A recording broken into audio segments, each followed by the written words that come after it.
India versus New Zealand champions trophy final match. ఈ match అయితే చాలా రసవత్తరంగా జరిగింది.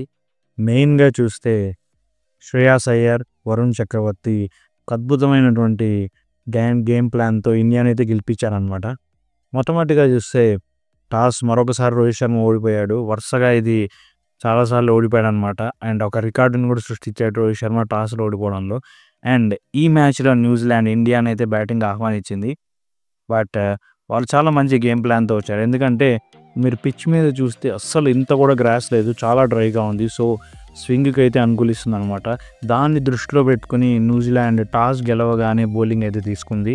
సో లాస్ట్ మ్యాచ్‌లో విరాట్ కోహ్లీ ఏ విధంగా మెరిపించాడు, అదేవిధంగా రోహిత్ శర్మ కూడా మెరిపించాడు.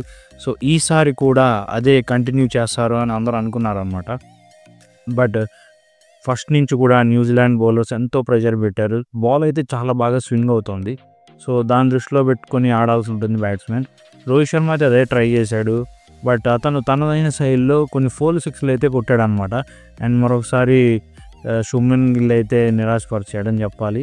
సో చాలా ఫామ్ని కంటిన్యూ చేస్తూ వచ్చాడు. బట్ లాస్ట్ మ్యాచ్ ఈ మ్యాచ్లో అంతగా రాణించలేదు శుభ్మన్ గిల్. సెమీఫైనల్లో అయితే ఇంకా గ్యారంటీగా ఇండియా తరఫున మంచి స్కోర్ చేస్తారు అనుకున్నాం. సో శుభ్మన్ గిల్ అవుట్ అయ్యాడు. వెంటనే రోహిత్ శర్మ కూడా అవుట్ అయ్యాడు. తర్వాత వచ్చిన విరాట్ కోహ్లీ చాలా అగ్రెసివ్గా కనిపించాడు అనమాట. తనదైన ఇంటెంట్తో ముందుకెళ్ళాడు. ఎప్పటిలాగే స్లోగా ఆడడం కాకుండా బౌండరీలు కొట్టడానికి అయితే స్టార్ట్ చేశాడు. అండ్ అతన్ని షాక్కి గురి చేశాడు గ్లెన్ ఫిలిప్స్. దానికి ఎవరు ఏం చేయలేదు. గ్లెన్ ఫిలిప్స్ పట్టిన క్యాచ్ని వల్ల స్టేడియం మొత్తం స్టన్కి గురైందనమాట. షాక్ అయింది. బట్ ఈవెన్ కోహ్లీ కూడా షాక్ అయ్యాడు. 30 for 3 ఉన్న ఇండియా అసలు మ్యాచ్ గెలుస్తుంది అని ఎవరు అనుకుని ఉంటారు. ఎందుకంటే గ్యారంటీగా ఒక 150-170 రన్స్ కాల్ అవుట్ అవుతుంది అని అందరూ అనుకుని ఉంటారు అనమాట. సో బట్ ఒకే ఒకడు నెంబర్ 4లో ఇది నా స్పాట్ అని తెలియజేసిన ఒకే ఒక బ్యాట్స్మెన్ శ్రేయాస్ అయ్యర్ అండ్ అక్షర్ పటేల్. ఈ విధంగా మంచి ఆల్రౌండర్గా జడేజాకి రీప్లేస్మెంట్గా అయితే చాలా మంచి ఆల్రౌండర్గా అయితే ఎదుగుతూ వస్తున్నాడు. వాళ్ళిద్దరూ చాలా మంచి టెంపర్మెంట్ అయితే చూపించారనమాట.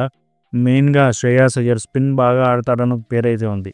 దాన్నైతే శ్రేయాస్ అయ్యర్ కంటిన్యూ చేశాడు. చాలా ఓపిక్గా ఎంతో పేషెన్సీతో మంచి బాల్స్ని అతను గౌరవిస్తూ, అదేవిధంగా అవుట్ సైడ్ బండ బాల్స్ని అయితే 4 తరలించాడు. దెన్ 6 కూడా కొట్టాడు. 79 రన్స్కి అయితే శ్రేయాస్ అయ్యర్ అవుట్ అయ్యాడు. వీళ్ళిద్దరి మధ్య 98 రన్స్ పార్ట్నర్షిప్ అయితే వచ్చిందన్నమాట. ఇది చాలా కీలకమైన పార్ట్నర్షిప్. అదే మ్యాచ్ని డిసైడ్ చేసింది. అండ్ తర్వాత వచ్చినటువంటి జడేజా కూడా అంతగా రాణించలేదు. కొన్ని రన్స్ అయితే కొట్టాడు కానీ ఎక్కువగా రన్స్ చేయలేకపోయాడు అనమాట. అండ్ 189 for 5-6 ఉన్న టైంలో హార్దిక్ పాండ్యా వచ్చాడు.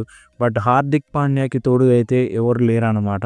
జడేజా ఉన్నా కానీ తొందరగా అవుట్ అయిపోయాడు. తర్వాత టైలన్ రస్ అయితే ఉన్నారు.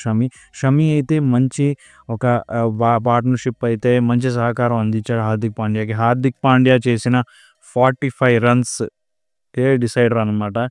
మన ఇండియా 44 రన్స్ తేడాతో గెలిచింది. అవి లాస్ట్లో హార్దిక్ పాండ్యా కొట్టిన 45 రన్స్. సో అతని ఇన్నింగ్స్ ఎంత వాల్యూ అనేది చూసిన, అందుకే అతని స్పాట్, అతని ప్లేస్ అనేది ఇండియా టీంలో ఎంత కీలకం.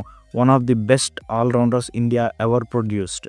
ఇంకా 249 రన్స్ చేసిన ఇండియా బౌలింగ్లో ఎలా వేస్తుంది. అండ్ న్యూజిలాండ్ మనకు ఎప్పుడు తెలిసిందే కదా, ఐసీసీ ట్రోఫీల్లో మనల్ని ఎప్పుడు అడ్డుకుంటూ ఉంటుంది. ఫైనల్స్లో వరల్డ్ టెస్ట్ ఛాంపియన్షిప్లో కానీ, T20 వరల్డ్ కప్లో కానీ ఇలా చాలాసార్లు మనకి షాక్ అయితే ఇచ్చింది. సో అదేవిధంగా మహమ్మద్ షమి బ్యాటింగ్ చేస్తున్నప్పుడు సెకండ్ రన్కి ప్రయత్నించినప్పుడు బాల్ త్రో చేసినప్పుడు అతనికి భుజం మీద తగిలిందనమాట. సో అతను బౌలింగ్ చేయగలడా లేదా అందరూ అనుకున్నారు. బౌలింగ్ అయితే చేశాడు. హార్దిక్ పాండ్యాకి మళ్ళీ ఫస్ట్ వికెట్ అయితే వచ్చిందనమాట. నెక్స్ట్ ఈ మ్యాచ్లో చూస్తే ఫస్ట్ 45 ఓవర్స్లో కేవలం 8 ఓవర్స్ మాత్రమే ఫాస్ట్ బౌలర్స్ వేశారు. మిగిలినంత స్పిన్. 4 స్పిన్నర్లు అయితే ఈ టీంలో ఉన్నారనమాట. ఇది బెస్ట్ కాంబినేషనా కాదా, 4 స్పిన్నర్లు ఎందుకు అని చెప్పేసి చాలామంది అయితే అనుకున్నారు. బట్ నా దృష్టిలో ఇది ఒక మంచి డెసిషన్. ఎందుకంటే పిచ్ అనేది స్పిన్కి అనుకూలించింది. ముఖ్యంగా వరుణ్ చక్రవర్తి 2022 T20 వరల్డ్ కప్లో తను దారుణమైన పర్ఫార్మెన్స్ ఇచ్చాడు. దాని తర్వాత ఫేడ్ అవుట్ అయిపోయాడు.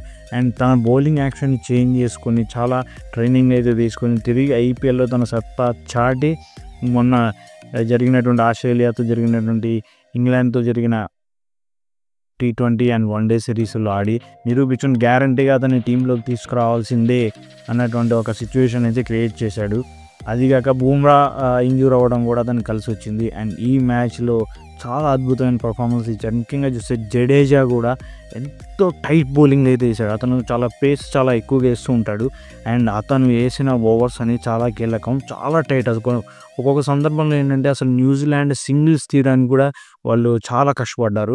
బౌండరీస్ 6 ఓవర్స్ వరకు అయితే బౌండరీస్ రాలి, ముఖ్యంగా 15th ఓవర్ నుంచి 35th ఓవర్ వరకు అయితే చాలా టైట్ బౌలింగ్ చేశారు అందరు స్పిన్నర్. అక్షర్ పటేల్ కానీ, వరుణ్ చక్రవర్తి, కుల్దీప్ యాదవ్ అండ్ జడేజా నలుగురు ఈ మ్యాచ్ని గెలిపించింది ఎవరంటే స్పిన్నర్లే, ముఖ్యంగా వరుణ్ అండ్ జడేజా.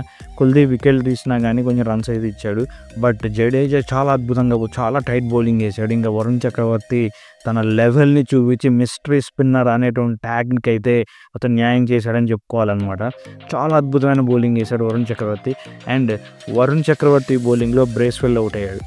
అది నా దృష్టిలో ఒక టర్నింగ్ పాయింట్.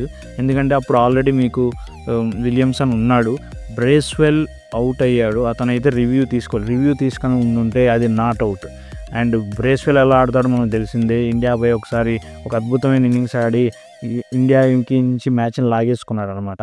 అండ్ ఈ మ్యాచ్లో బ్రేస్వెల్ అనమాట ఇంకా టైట్ మ్యాచ్ అయ్యేది. ఎందుకంటే తర్వాత వచ్చిన శాంట్నర్ 6లతో విరుచుకుపడ్డాడు. ఆల్మోస్ట్ లైక్ రన్నే బాల్ చేసి ఒక 2 6లు 2 4లు కొట్టినట్టున్నాడు.